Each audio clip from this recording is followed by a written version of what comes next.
All right, everybody, welcome back to another episode of the Transfer Portal Podcast brought to you by NoContextCFB.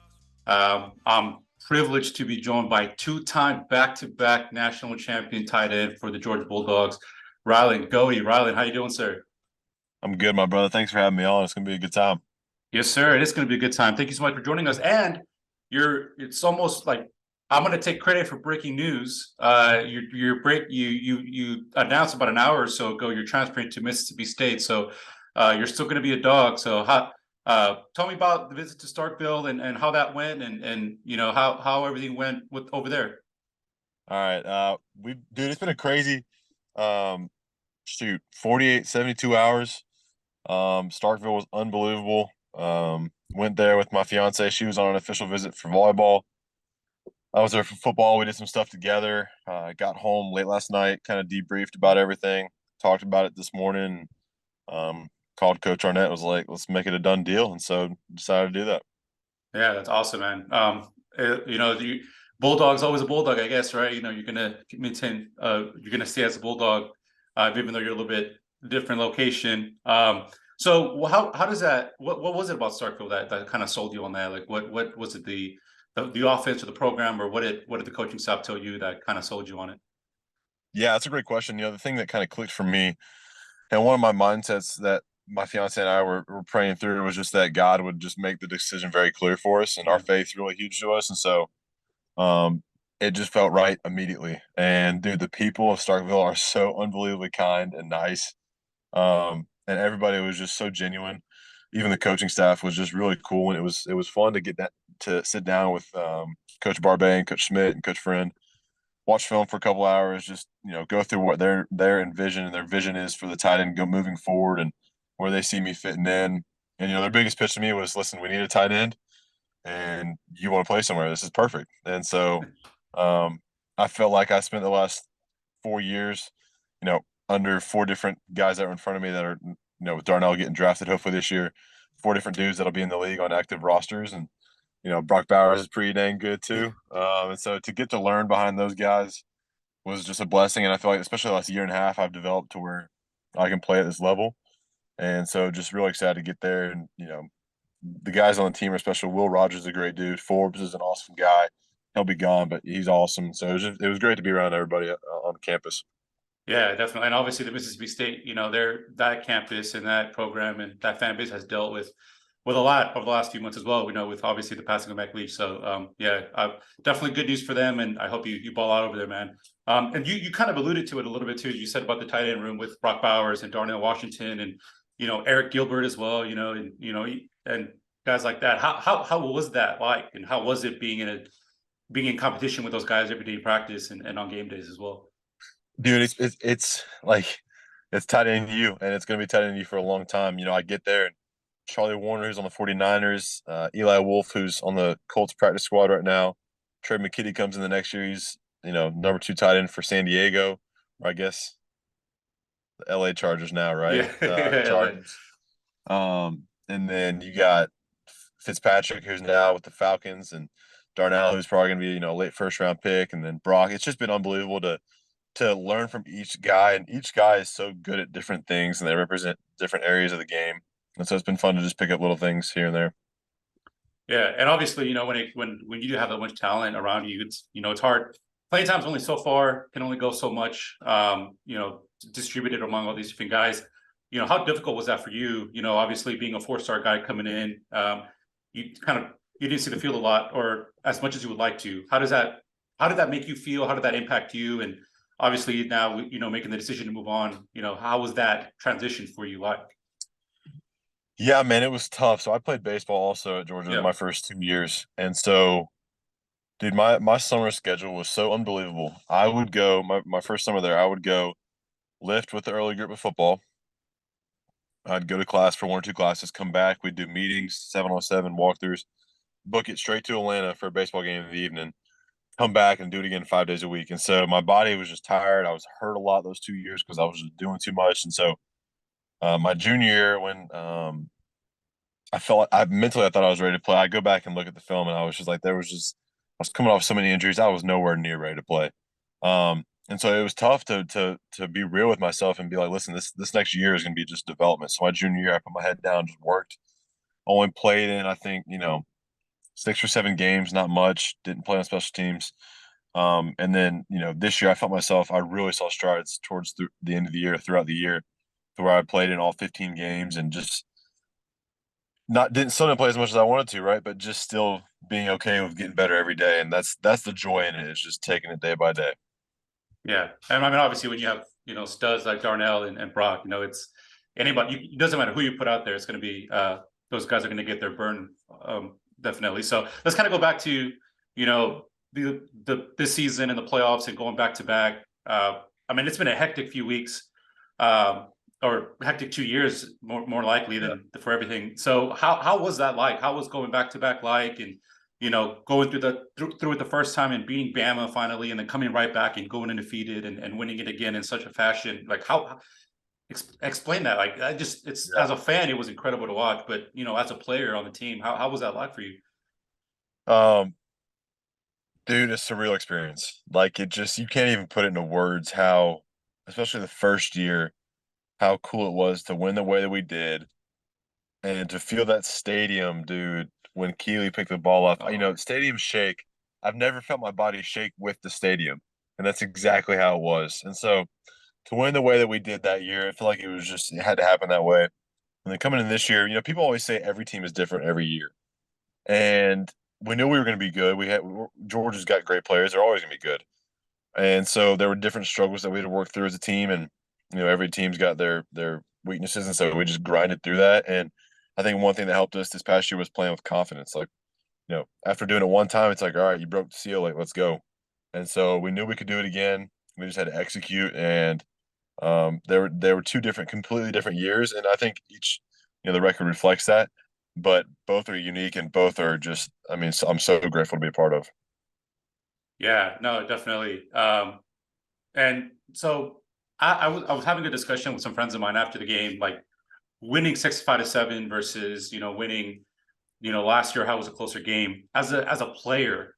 I was saying, for me as a fan, like watching a close game is more, I guess, fulfilling, just because it is a close game and you end up winning at the end. The emotion is a lot more surreal, I guess I should say. As a player, like what kind of win, which win felt better for you? Obviously the opponents were different, but is it winning 65-7 where it was 50-7 or 53-7 or whatever it was at in the middle of the third quarter, versus winning such a close game last year? Which one felt better as a player, I should say? Man, that's a great question. I would say, they both felt equally as good, just in different ways. Yeah. Again, first year beating Bama the way we did, um, bouncing back after that SEC championship loss. Just really proud of the resilience of the team, the resiliency. And that was more of like like let's go. And then Yeah. this year it was like, all right, like come on, like we got, like we should do this, like let's do it. So both were equally as fulfilling. Um, but I guess just in different ways. First one being like that shock factor of like we did it, Yeah. and then this year being like proving ourselves right, if that makes any sense. Yeah, no, definitely, it really does make sense. Yeah, and we saw what Kirby, we saw that leak speech from Kirby. Obviously, it turns out that it wasn't from the TCU game, but just that kind of energy that comes out of that locker room and from Kirby's, what is that? How does that get you guys riled up? And I know there's this big talk about how after the game there was a lot of guys like Nolan Smith and some of the other guys who were saying, yeah, we're going to go 6-6 and 5-7. Like, did y'all really believe that? I mean, like, how did that come about? That's a great question. You know, Coach Smart is great at getting a feel for the room, and he does a great job of attacking the team with what we need for that week. And so that's why he's so good at pregame speeches. And I mean, 6-6, maybe not, but like we definitely felt doubted along the way, and we used that as fuel. Yeah. Um, and I think that was a key part in motivating us. Yeah, definitely. And that's important. You can't get complacent or lackadaisical, because then you won't win. And you guys proved that. So, speaking of Kirby, you've been with around some great coaches at Georgia, Coach Smart, Todd Monken, Sam Pittman, Matt Luke, Coach Hartley. How is it like playing for those guys? And what stands out to you among that coaching staff among the years that you've been there at Georgia? Yeah, super thankful for them. For the past 4 years, the only guy there that recruited me was Coach Smart, and so there's not a dude I respect more in the entire world than him. What he handles and what he goes through every day by day, and just how consistent he is with us, and how he really cares about us. And so, great playing for him. He changed my life, giving me that opportunity, and so I'll be forever in his debt and forever grateful for him. Then Coach Monken and Coach Hartley. Spent a lot of time with him. Thankful for Coach Hartley. He really truly cares about his guys, and so just really thankful to be part of all three of them. Yeah, definitely. Obviously, really, really great guys, and they're getting their flowers as well. We see what Todd Monken is getting interest from the NFL as well. So we definitely wish him the best, and I hope he comes back to Georgia, but we'll definitely see. So let's go back to the Peach Bowl. Obviously, very close game, very back and forth. He had to kind of pull up by your bootstraps and come up with that comeback late in the game. How did you guys feel? Do you guys ever really feel like you guys were going to lose? Was there any doubt? I know I was watching your podcast Roll Talk the other day after the Natty, and you guys were kind of talking about how you guys didn't really feel. At least Tate was saying like he didn't feel nervous. Was that kind of the senses in the consensus in the locker room? Like you guys pretty much felt you had it in hand? Yeah, that's a great question. That was such an interesting game, man. Ohio State they were so good, man, just so deep all over the field. We knew we were grinding it out. We knew we weren't playing necessarily our best, maybe, but we knew we could, and we knew that if we did, we had a chance. And so it was all just about gathering the troops and rallying the troops and just being like, all right, we're still in this thing. Let's just go. And so there was never an element of fear, but there was an element of, let's go, let's get it going. Yeah, definitely. And did you guys feel that, not no disrespect to TCU, but did you guys feel like this was the de facto championship game, or did you kind of had some appropriate fear of TCU afterwards? Oh, dude, definitely appropriate fear. Anytime you have a season that they've had, they beat top teams in the country week in and week out, and so we knew we had a challenge on our hands. We knew they were a good ball club, and it's so unique. Their defense was so unique compared to SEC defenses, so that adds a whole nother element. So, there wasn't any element of, oh, we got this. We knew that, they were a daggum good ball team, and we were gonna have to play our best.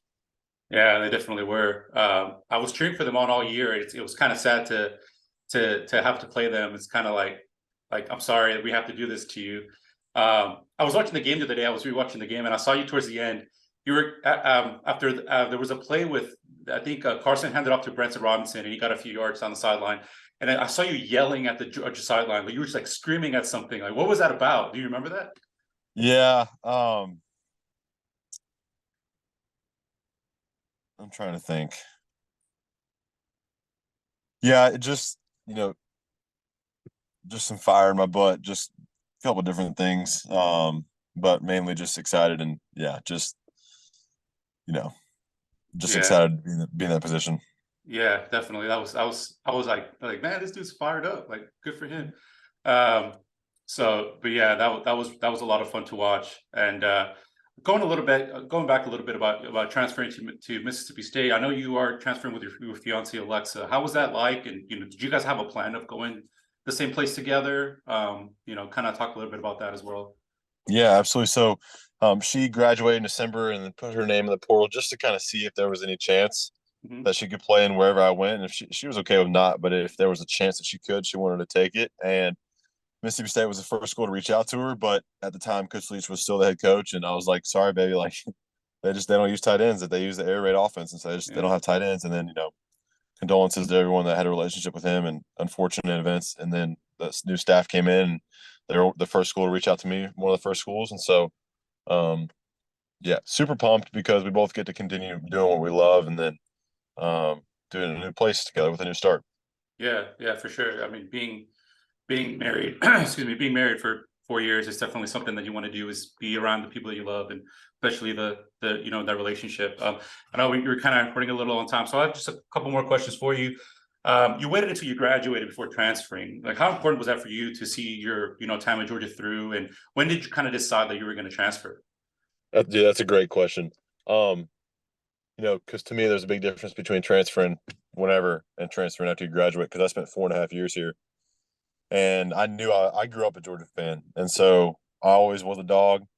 And there was no chance I was leaving before I saw it through. And my parents raised me as you start something, you finish it, and so at no point was I at all interested in leaving before I graduated. And Coach Smart was supportive of when I made the decision. I also didn't want to leave before the national championship. I was set on finishing the season, and he was very supportive of that and very supportive of me going and playing somewhere. He's been really really supportive throughout the whole thing. But at no point during the 4.5 years while I was here was I like I'm gone. Now there were points where like is football for me? Like do I want to do this anymore? Yeah. But I was never at any point 1 foot out the door, 1 foot in, 1 foot in. Yeah, definitely.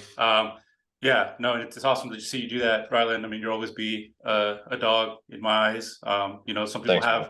Some people have those discussions online on Twitter about what makes somebody a DGD or damn good dog and what doesn't. But for you to stick around and get your degree, and you'll always have a degree from the University of Georgia, no matter where you play. So that definitely is important. Which brings me to the last question. There's this debate on Twitter about like guys like Jalen Hurts or Joe Burrow, like who claims Joe Burrow, who claims Jalen Hurts, which is Alabama, Oklahoma, Ohio State. Like what is your take on that, and what do you feel about that? I think either program can claim them because without Ohio State, Joe Burrow, they gave Joe Burrow a chance, and for Jalen Hurts, Bama gave him a chance, and so they played a different part in each other's lives, and so they definitely have. I think they can claim both programs can claim them. Yeah, definitely. Yeah, that's definitely something that a lot of people are up in arms about, which I don't really get, but oh well. So Ryland, I know you got to go, so I'm going to let you go. I don't want to take more of your time. I really appreciate your time with me, and it's been a pleasure seeing you for the last 4.5 years. And I wish you the best in Starksville, and I'm definitely going to be pulling for you. And unless you play Georgia, I'm just kidding. But no, thanks a lot, man, and you have a great evening. Yes, sir, Brian. Thanks, brother. Yes, sir. Have a good one.